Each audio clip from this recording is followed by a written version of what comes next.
Happy birthday to you. Happy birthday to you. Happy birthday from Arnie's. Happy birthday to you. Happy Saturday, and it is a happy birthday for Anthony Spencer. I know every time I do this, I can't believe guys are 37 years old. Anthony, I remember just you as a redshirt freshman coming in and out of Fort Wayne. But welcome and happy birthday to you. Welcome from Dallas, Texas. Your home these days. Yes, thank you. I appreciate it. Yeah, I can't believe that I'm 37 either. I still feel like that redshirt freshman coming in there, just a different mindset, I'd say. Fort Wayne Lures High School, correct? Yes, that's correct. And you know, it's not possible. I guess that's that's part of birthdays, I guess, is that we reflect on our age. It's all a good thing. But tell me what it was like for you growing up. I mean, did you have birthday traditions and those types of things that were a big part? You know, you had a January birthday, so you weren't going to Right. the swimming pool. But tell me what you did with family tradition. Like when I was super young, we used to go like Chuck E. Cheese. Like I remember doing that a lot. Like that was the thing to do on my birthday. But most of the time it was cold and rainy, so it was hard to really have those outdoor. Like I always remember wanting to have a summer birthday so I can have a pool party or just have something outdoors. But I really didn't have any traditions or whatnot that I would do, but I always treated my birthday as the new year. Like everyone celebrated New Year's on New Year's, but I always celebrated my birthday like it was the new year. So I still kind of do that now, and I just reflect on the year past and make goals for myself in the upcoming year. So yeah. What do you and you don't have to share your goals, but when you do reflect, I mean, you know, you've obviously been very accomplished, not only as a football player, but as an individual, and gone to a great university and all that. What kind of things do you try to, if you were going to say, hey, this is something I ought to do, I'm going to eat better, or I'm going to exercise more? Yeah. What types of things? So when I played, it would be things like that. Like I want to get stronger, faster, eat better, watch what I do. But now it's more of the things with my relationships and how I want to be as a father and as a husband, just as a person overall. Just looking at myself and just it's more of self-reflection and trying to make myself better in things that I may struggle with, like doing things like this. Like I wouldn't normally get on Zoom calls and have interviews. Like I always would say, no, I'm not gonna. But this year I'm like, no, you're gonna step out the box a little bit and start getting your face out there and just talking, because I enjoy doing it, but I'm quiet. I like to be with my family. And so I tell myself this year that I'm gonna really say yes more. I feel extremely honored, or we should. I know, and I get that totally. You know, it's some people are whether they have high levels of intelligence but don't love the camera, and you look good from that standpoint, and you're doing very well.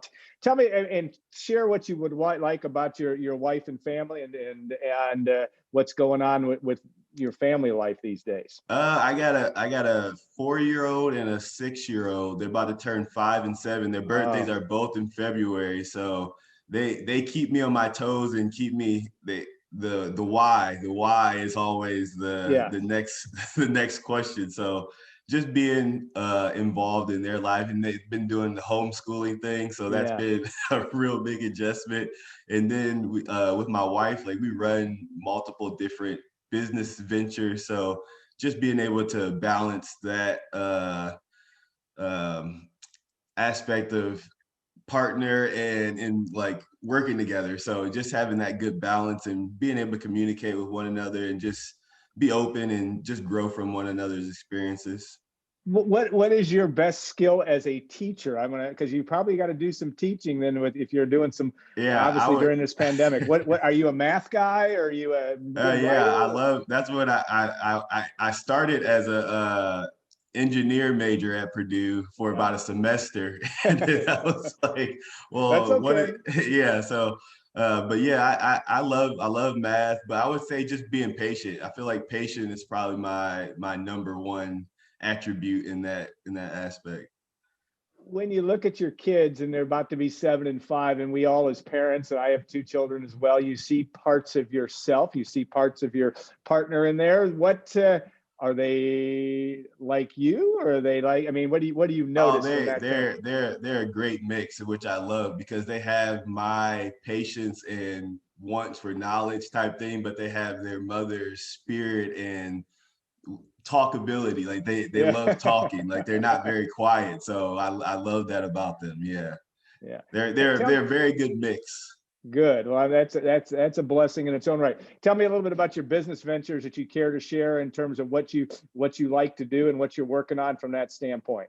Um, well, I got into rental properties when I first retired because I had Yeah. a house that I was moving to New Orleans and we put it up for rent.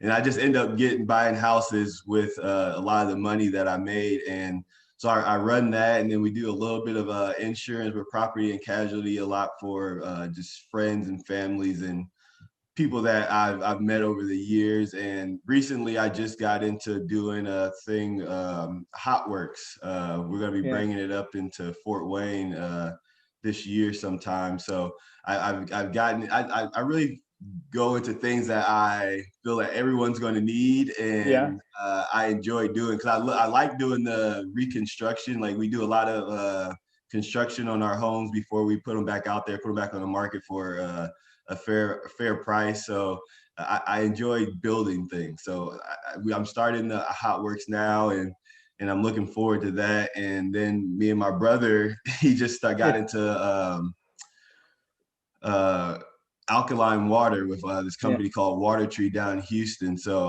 I really enjoy getting that knowledge and just learning the importance of water and how it hydrates our body. Like this is stuff like I was like, I wish I'd have known this when I was playing. Like I feel Yeah. like I've been playing a little bit longer. So Yeah.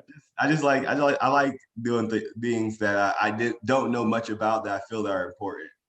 Well, and what about that Purdue education or your education in general? What are you going to tell your kids about what served you best? I mean, what now that you're doing all these different ventures, it takes different skills. I mean, obviously you're analytical if you're a math guy, all that, but Yeah. what do you tell your kids about, hey, this in education was really important to me, or maybe something I didn't do as well that I would like them to make sure they do? Uh, ask a lot of questions, because as I got older, I got more comfortable with raising my hand and speak. Because normally when you're in class, like you're just Yeah. sitting there and you're just taking in the information, and you'll get home, you may have a question. So now I force myself to, when I was playing, especially like to have a question about a new defense that we're putting in, or anything. I mean, just Yeah. asking questions, just gaining information. I feel like information is the key to everything. So that's definitely what I would teach. That's what I do teach them to, and they're not shy, so they Yeah. love asking the why. Yeah, Yeah. that's good. You're off to a good start then, I think, with parenthood and then some, and it will be an adventure every step of the way. I can promise you that. Tell me a little bit about we'll go back to your playing days and Purdue. You're obviously an extremely the den of defensive ends and played at a time when. Probably as good a Purdue defense as there was around your time. Tell me first, what you're a Fort Wayne guy, and Purdue is there are a lot of Purdue kids, Purdue players from Roosevelt Barnes on down the line. But what got you interested in Purdue at first? Actually, it was more Mark Hagan. Mark Yeah. Hagan was, because he came, he visited me a lot, and Yeah. during that time, I was eligible to play, and I had scholarships from all over the place. But then as the year progressed, it was like, well, you need to take this class over. You need to do this. Like he put a lot of time Yeah. into really helping me know what classes I needed to do to become eligible, because I thought I was eligible, but I wasn't. So Yeah. as the recruiting process went on, a lot of teams kind of pulled back because they was like, well, he's not going to make it. So, Yeah. but Mark really helped me to know which classes I needed to take over. Some night classes that I took, some SAT prep courses that he pointed out, that but that was a real big decision maker for me because he put that time and effort into. I was like, he cares, so I'm gonna go somewhere where they care, and it'll end up working itself out, and it really did. So, but once I got to Purdue, like he became a whole different person. Like not in a bad way. He was just a lot more stern and strict with the players and how in football you have to be that way. So I definitely respect him on the way that he got me here and the way that he coached his players during the time that I was here. You know he's back, right? I did not know that. I didn't know if you knew that. Purdue just hired him back. He obviously got let go of Texas, and Coach Jeff Brom just hired him on the staff. So he has returned to West Lafayette. That's awesome for West Lafayette. Yeah, he's a great guy, and I can see him. He's a tough-minded dude. Yes, he is. But I think it's one of the things we've talked about, Mark, and maybe I can ask her a comment on just the fact that he's a really good recruiter, and it sounds like that's the case. Mm-hmm. Yes, for sure. He definitely is. I really feel like he cares about the development of his players, and that's one thing that it's like you have to care about your job to be good at it, and I feel like that really what makes him good at what he does. Yeah, he's going to be a real good addition as a defensive line coach. They hired him in that position, and then he will also work with a new defensive coordinator as well, Brad Lambert, who came from Marshall. So that all happened this week. Well, Mark, I think got hired about 10 days ago, but exciting news. And on a personal level, we're excited because we liked him back in the day as well. Right. Tell me about that Purdue experience. One of my favorite experiences of you as a sports writer, or at least somebody that covered the team a little bit, is watching you in that Notre Dame game in 2004 in the first half. That was kind of your coming. I don't know if it was totally your coming out party, but that was when you knew this guy is really special, going to be a special player. But tell me about your favorite memories as a player. You had other ones, obviously, at Purdue. But, anything else? I would say like going to play at Notre Dame was always, because that was like one of the places that I would go and watch. It was actually the only place that I went and watched a football game as I was growing up, because a lot of my friends, being from Fort Wayne, were Notre Dame fans. So we went and tailgated.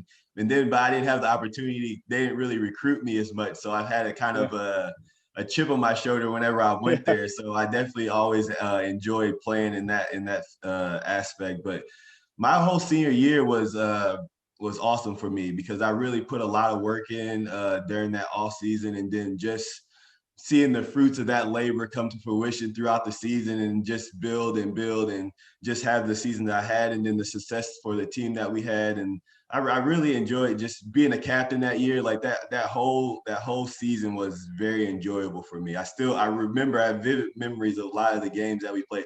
The only thing that I remember going to Coach Tiller, because we already knew what bowl game we were going to, and I was terrified of flying during that time. And our last game was in Hawaii, and I was like, well, we know where we're going, Like I kind of hurt I was trying to talk myself out of getting on this flight, and he was like, you're going to go to the game, you're going to play. And I ended up having a great time. I was glad to be out there. I mean, everything about my senior year was very memorable for me. Yeah, that was 2006, right? When you went to Hawaii and then played in the Champs Sports Bowl after that. But right. Yeah, that's good. That's one of those things. Sometimes it helps to have somebody prod you a little bit and force you to do something. It's a necessity in your life. If you don't have someone like that in your life, you become very idle, I'd say. Yeah. Yeah. You're a rare person because you became a first-round draft pick, and those don't grow on trees. And went to Dallas and had a very good career. And what's it like to be a first-round draft pick? I mean, what was that like for you? And through the lens of today, how do you look back at that? It was like it all happened so fast because like I remember going into that, like they had do like the junior camp thing. So after I got done with that, like they projected me like the 6th, 7th round, and I was like, there's no way. So that was like really motivation for me. Like I'm gonna make sure I do every single rep. I'm gonna try to beat all the DBs when we're running sprints. Like I really started to challenge myself, and then just seeing how that worked out for me, and like the work that I put into and the growth that I had that year, it really made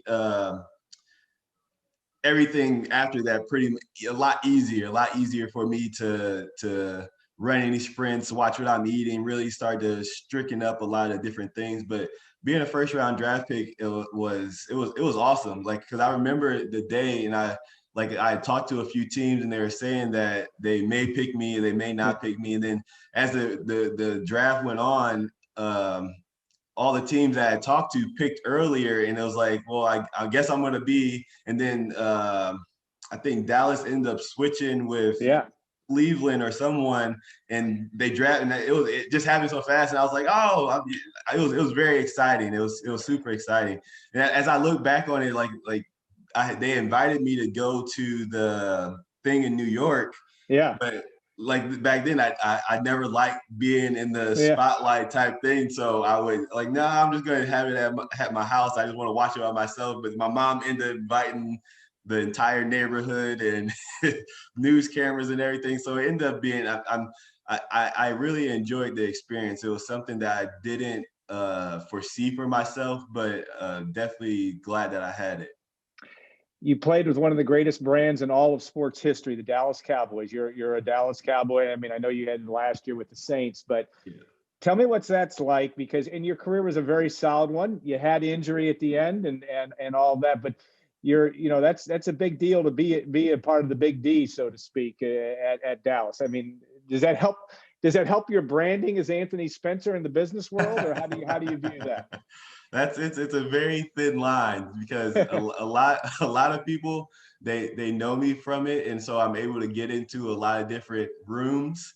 But it also hinders me, because then they know that I've made some money, and so they'll run up the price on me a little bit. So it was great though. I would not trade it for anything. Like, just being in that world where it was different than anything I ever thought it would be. Like, it was like just having the cameras, because I talked to other teams or other players on different teams, and they're like, they don't have the cameras in the locker room every single day. They don't have the coverage that they had we had, and it was like whenever we played somebody, it was like we always got their best game. You know what I mean? They're playing against the Cowboys, so people always came to play against us. So I really feel like that helped sharpen my skills and get me prepared. And then playing with some of the players I got to play with, and see some of the characters and egos that came along with it. So it was a great ride. I'm so happy with all the people that I met and the experiences that I had. I would not trade it for anything. I love being a Dallas Cowboy. Even now, like I was out with DeMarcus Ware and Jason Hatcher for my birthday a couple of days ago, and people are running up to the table to get DeMarcus' autograph, and I'm like, I thought that I was a big deal, but when you hang out with him, it's a whole nother thing. So just having those types of experiences and being able to talk with Jerry Jones and see the new stadiums that it was awesome. The entire ride, everything about it was awesome. Jerry Jones, what did you learn from him? I mean, obviously a business guy extraordinaire and a guy that's controversial, but has to be interesting. What's he really like from your perspective? Oh man, he's great. People always ask me does he, with him being the general manager and running the team and all that stuff. And then I sit there and I think about it. It's like, if I paid $100 million for something, you know, I'm going to run it. Yeah, I'm going to have my hands all throughout it. So it's like, I put that to people when they say that he should not be in that position. I'm like, if you paid 100, that's like you having a house or a business and paying all this money for it, and then trying to give someone else the keys to it. It's like buying an expensive car and letting someone else drive it. I'm like, it doesn't make any sense. So I learned that from it. You have to be hands-on with everything that you're a part of. And if what you want from it, you will get out of it. So, yeah. Very valuable lesson. And it is interesting. You've also learned something that when you're on the other side of the fence, so to speak, you have to look at people wear somebody else's shoes sometimes. For sure. Very good point. All right, your career, as all careers, come to an end, and you had injuries at the end. What was now through the lens of it's been about 7 years since you've actually played? How do you look at that? How do you look at how your career ended, and what did you learn from that from your perspective? It was. I think it was good in a way because I got injured in 2013, Right. and that injury, like a lot of people weren't really coming back from. So during that time, I really had the opportunity to really start to look after football. Like, what do I want to do? What do I care about? Like things of that nature. So having that injury really got set me down to really get ready for not being able to play football. Yeah. So as I was rehabbing, I would take all like any type of investments or investment calls or just looking into different things that guys that were doing after they retired. So I was kind of preparing myself to retire, and I was fortunate enough to come back and play a season, two seasons after that. So Yeah. and just having those injuries really prepared me to because it was going to end at some Yeah. point. And I Yes. at that when I had the injury, like I was not thinking about life after football during that time. So it really helped me to slow down and really start to look at life after football. So I'm grateful for the way that my career ended, just because I was able to come back from an injury where that people really don't come back from, and Yeah. have the like that year we end up losing to Green Bay with the Dez catch, and Yeah. Yeah. that it was a catch. Yeah. Okay. All But right. Well, yeah, so just that my whole experience with football, like I it really taught me a lot. It helped me to deal with a lot of things outside of football with life. So I always say life is like a game of football. You really never know how it's going to play out. You just got to keep playing the game. So I have that mindset, and I love the way my career happened at Purdue, and then to transfer to the Cowboys, and then to end it the way that I did, and to have the experiences and the relationships that came with it. It was all a blessing, really. all right. Well, you know what? You are not shy at all. You have a great message. You've inspired me already, so that's good. I got something out of this birthday Zoom. But hey, thanks so much for your time, and I will connect down the road. I promise I won't do this to you every year, but we'll do it. And I want to say I do have some. Chris Clopton says hello, and many others that you played with, and I know that the Purdue Nation appreciates you not only as a player, but also that you're doing extremely well. And yeah, you're 37, but that's a good thing. So Yeah. have a I great love I birthday. love being 37, and I appreciate you having me on here. I appreciate you extending the offer. Yeah. Yeah, boiler up. All right. Hey, want to thank Arnie's for the Arnie's birthday Zoom, and we want to thank Anthony as well. And we'll look forward to it's you know what once this pandemic passes, we'll be back to having games hopefully with fans in Ross-Ade Stadium. We look forward to seeing you in West Lafayette at some point soon. Thank you. I appreciate it.